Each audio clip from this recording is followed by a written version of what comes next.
Bienvenue à ce nouveau numéro de Demain à la Une, un numéro spécial entièrement consacré à la COP21. Nous allons discuter de plusieurs aspects de ce sommet environnemental, économique, politique et même culturel.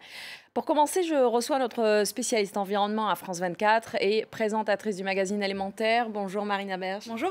Merci d'être avec nous et en face de vous, Anne-Cécile Bras, responsable de l'émission C'est pas du vent sur RFI. Bonjour. Bonjour. Merci d'être avec nous. Nous allons donc commencer tout d'abord par ce volet environnemental. Donc la COP21, c'est ce sommet dont tout le monde parle en ce moment, le sommet qui est organisé par les Nations Unies, présidé cette année par la France et qui démarre ses travaux. Tout d'abord, dimanche 29 novembre à 17h sur le site du Bourget, mais c'est vraiment le lundi 30 novembre que sera donné le top départ, puisque c'est la journée dédiée à l'arrivée des chefs d'État et de gouvernement qui vont donc se succéder à cette tribune internationale. Marina, pour commencer, qu'est-ce que vous pouvez nous dire sur cette rencontre internationale qui a lieu surtout dans un contexte sécuritaire ici en France assez spécial? Alors tout à fait. Cette rencontre, ça s'appelle une COP, la COP 21. COP, ça veut dire quoi? Ça veut dire la conférence des parties. C'est comme ça que ça s'appelle dans le jargon de l'ONU. C'est la 21e dans l'histoire, d'où le nom COP 21. Cette COP, elle doit nous permettre de trouver un accord universel, c'est-à-dire qui va concerner tous les pays sur le climat. Le but, c'est de réduire nos émissions de gaz à effet de serre pour limiter le réchauffement climatique à 2 degrés d'ici la fin du siècle. Pour l'instant, on a un protocole, le protocole de Kyoto, qui concerne environ 15% seulement des émissions de gaz à effet de serre dans le monde. Cette fois-ci, tout le monde s'engagerait. Alors on a lundi 147 leaders mondiaux qui seront à Paris.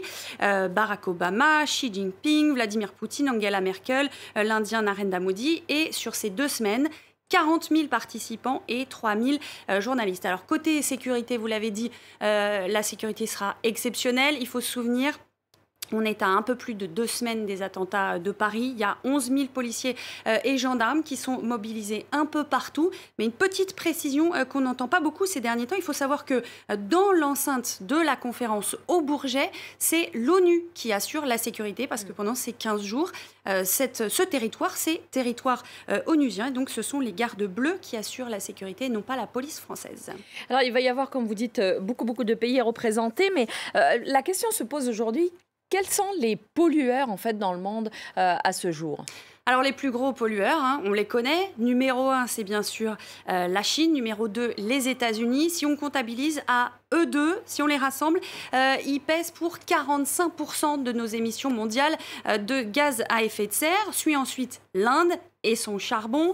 Et puis bien sûr la Russie, le Japon et l'Union européenne. En gros, si on résume, on a 6 pays qui font 60% de nos émissions de gaz à effet de serre dans le monde. Alors tous, bien sûr, en amont de cette conférence, ont fait des promesses pour réduire leurs émissions de CO2.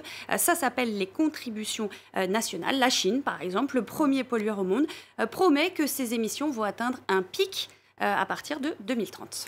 Alors, on a vu pas mal de chiffres sortir. Donc, vous parliez tout de suite de la Chine et des États-Unis, par exemple, ont peut-être des grands pollueurs dans le monde. Mais la Chine n'a pas la même lecture. La Chine, Pékin parle des émissions historiques, estime donc que les grandes puissances ont commencé à polluer bien avant, depuis 1750, quasiment depuis le début de l'industrialisation, et dit, en gros, vous avez pollué pendant très longtemps. Bon, moi, j'essaie de me rattraper aujourd'hui. Donc, vous ne pouvez pas dire que je fais partie des premiers, et en tout cas pas le premier pollueur. Oui, exactement. Là, vous mettez le doigt sur quelque chose qui sera clé pendant cette conférence. C'est la question de la responsabilité, de la différenciation.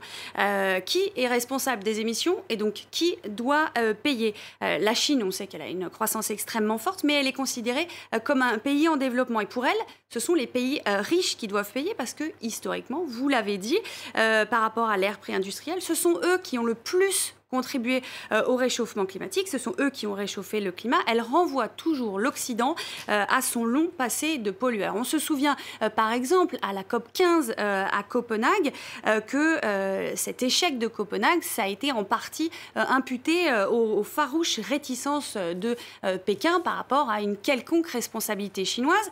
Alors aujourd'hui, on a un changement. La Chine pèse pour 25% des émissions dans le monde et son attitude a changé. Pourquoi? Parce qu'en Chine, le sujet est devenu politique. Vous savez qu'on voit très souvent dans les médias ces épisodes d'apocalypse, des villes qui sont ultra polluées, de la société civile qui se mobilisent. Et donc, la Chine prend de nombreuses actions environnementales. Elle va développer un marché du carbone, elle devient championne de l'énergie solaire. Bref, la Chine, qui est cancre du climat, habituellement, eh bien, aujourd'hui, elle est même prête à s'engager et elle veut même un accord contraignant. Petit bémol, quand même.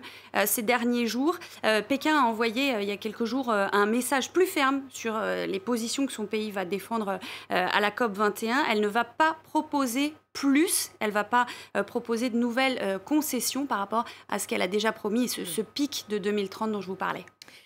Alors, Anne-Cécile, on parle des pays qui polluent, etc. Mais c'est une responsabilité qui incombe aussi aux individus, finalement, à tout le monde. J'aimerais vous poser la question, parce qu'on se rend compte, en regardant un petit peu plus certains chiffres, qu'on n'est pas tous logés à la même enseigne, si je peux dire. Un habitant du Qatar produit 40 tonnes de CO2, un Américain en produit 16, par rapport à un Français qui en produit 5, par exemple. Oui, mais alors tout de suite, on va mettre tout le monde d'accord. Pour faire ce que la science nous indique pour limiter le réchauffement global du climat de la planète à 2 degrés d'ici 2100, on va tous devoir faire un effort, chacun individuellement, parce qu'il va falloir diviser par 2 l'ensemble des émissions de gaz à effet de serre d'ici 2050 et ne plus en émettre du tout d'ici 2100. Donc vous imaginez ce que ça implique comme changement colossal dans le monde économique et aussi dans nos modes de vie au quotidien. C'est-à-dire que nos transports vont devoir évoluer, il va falloir qu'on se désintoxique finalement des combustibles fossiles que sont le pétrole, le gaz et le charbon.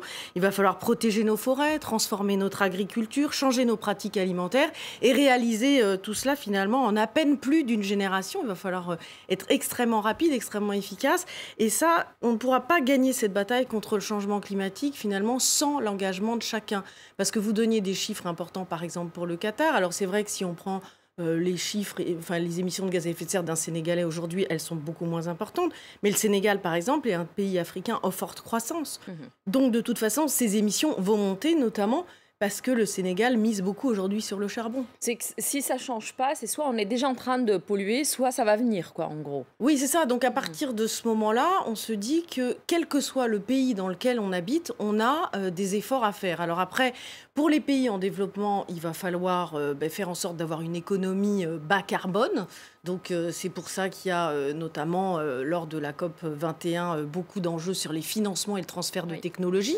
Parce que les pays africains disent, par exemple, que, OK, ils veulent bien se développer de façon à polluer le moins possible, mais il faut leur donner de l'argent pour les aider à se développer, pour avoir accès aux énergies renouvelables. Il faut leur transférer aussi les technologies. Alors, justement, on le ressent dans certains discours jusqu'à maintenant, c'est qu'il y a beaucoup de pays africains qui vont participer effectivement à cette COP 21. Ils sont tous prêts à participer à cet effort mondial. D'abord, est-ce qu'ils sont tous prêts, effectivement? Et puis ceux qui sont prêts, en tout cas, est-ce que le financement ne reste pas un peu le nerf de la guerre jusqu'à maintenant? Alors, il y a beaucoup de pays africains, puisque par définition, il y en a 54 et qu'il y a 195 pays qui vont participer à la COP. Donc, vous voyez que 54 pays sur 195, c'est quand même un groupe de pays important. Alors après, est-ce que tous les pays sont au même niveau en termes d'engagement? Bien sûr que non. C'est-à-dire que quand on parle du Niger, par exemple, si on le compare à l'Afrique du Sud, vous voyez bien que là, on est sur des situations qui sont totalement incomparables. Il y a des pays qui sont très engagés dans le développement des énergies renouvelables. Par exemple, on pense à l'Éthiopie. Marina citait tout à l'heure ces 172 pays qui sont venus à la COP 21 avec leur contribution, c'est-à-dire ce qu'ils sont capables de faire pour limiter les changements climatiques. Et l'Éthiopie a vraiment annoncé de façon très ambitieuse qu'elle allait développer les énergies renouvelables et décarboner son économie. Mais après, les pays africains ont aussi compris que de toute façon, ils étaient certes les premières victimes des changements climatiques. Les cycles de pluie sont extrêmement modifiés, par exemple, le niveau de la mer monte, etc. Donc ils ont compris qu'ils étaient victimes, mais aussi qu'ils étaient une partie de la solution. Alors, il y a des dissensions, on ne peut pas tracer comme ça la position de 54 pays en 2 secondes, mais il y a quand même eu cette évolution entre la conférence de Rio en 1992 où ils disaient « nous, on n'est pas responsables ». Ensuite, autour des années 2000, où ils se sont dit « bon, bah, en même temps, on n'est pas responsable, mais on se prend les conséquences des changements, donc il va quand même falloir qu'on s'investisse ». Et puis, à partir de Copenhague, on se développe, donc il faut qu'on ait un développement qui ne nous un développement responsable. Alors, pour finir, qu'est-ce qui peut sortir, ça va déboucher sur quoi cette COP 21, Marina? Alors déjà, ce qu'il faudrait essayer de faire, c'est de changer l'idée généralement négative qu'on a du résultat de cette COP 21. Quand vous parlez aux gens autour de vous, généralement, je ne sais pas si vous le faites, les gens souvent vous disent de toute façon, il ne va rien en ressortir. Ça n'est pas vrai.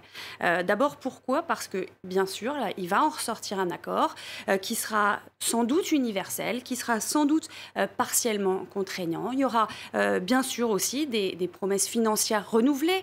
Alors, tout ça, bien sûr, on va dire, les ONG vont dire que ça n'est pas assez, et c'est vrai, parce que ça ne nous permettra pas de limiter à 2 degrés, mais il faut considérer que ce qui se passe aujourd'hui, c'est historique. Nous qui couvrons les négociations climat depuis plusieurs années, moi, personnellement, je n'ai jamais vu ça. Autant de pays qui viennent, qui mettent sur vous, 147 chefs d'État qui vont venir, autant de pays qui s'engagent, qui mettent sur la table des chiffres, des engagements, donc qui on sont avance. prêts à les réviser tous les 5 ans. Bien sûr qu'on avance et bien sûr qu'il va ressortir quelque chose de cette conférence. Anne-Cécile, vous êtes d'accord? Oui, je suis complètement d'accord. Et c'est vrai qu'il y a eu déjà, à Copenhague, il y a eu 150 chefs d'État. Mais à Copenhague, on n'était pas mûr. Le monde n'était pas complètement mûr. D'abord parce que les changements climatiques, il y a 6 ans, étaient beaucoup moins visibles qu'aujourd'hui. Enfin, leurs conséquences, en tout cas. L'économie aussi était moins prête à faire des changements. Or, aujourd'hui, le prix des énergies renouvelables, par exemple, a considérablement baissé. Et surtout, comme le disait Marina, on a depuis des années, c'est la 21e conférence de ce type-là. Donc les gens disent pourquoi une de plus, ça marcherait, etc. Sauf que pendant 20 ans, on a réussi à se mettre d'accord sur le constat. La COP 21, c'est celle du passage à l'action. C'est-à-dire que maintenant, on va, durant cette conférence, mettre en place, c'est ce qui est souhaité et c'est ce qui va se passer, des mécanismes clairs, notamment pour vérifier les émissions de gaz à effet de serre dans la transparence, des révisions, par exemple, de ces émissions. Donc il va y avoir des actions, en tout cas. Oui, et puis des fléchages clairs sur les financements. Enfin, voilà, il va se passer des choses. On va suivre l'ambition de ce qui va se passer, mais en tout cas, il y aura toujours un avant et un après Paris. Merci beaucoup Anne-Cécile pour ces explications. Merci Marina d'avoir été avec nous. Bon courage à vous deux puisque vous allez couvrir effectivement ce grand événement pendant 2 semaines sur RFI, sur France 24. Merci à vous d'avoir suivi cette première partie. Surtout vous restez avec nous. On revient juste après le bulletin d'information pour la deuxième partie et toujours sur ce numéro spécial de Demain à la Une consacré à la COP 21.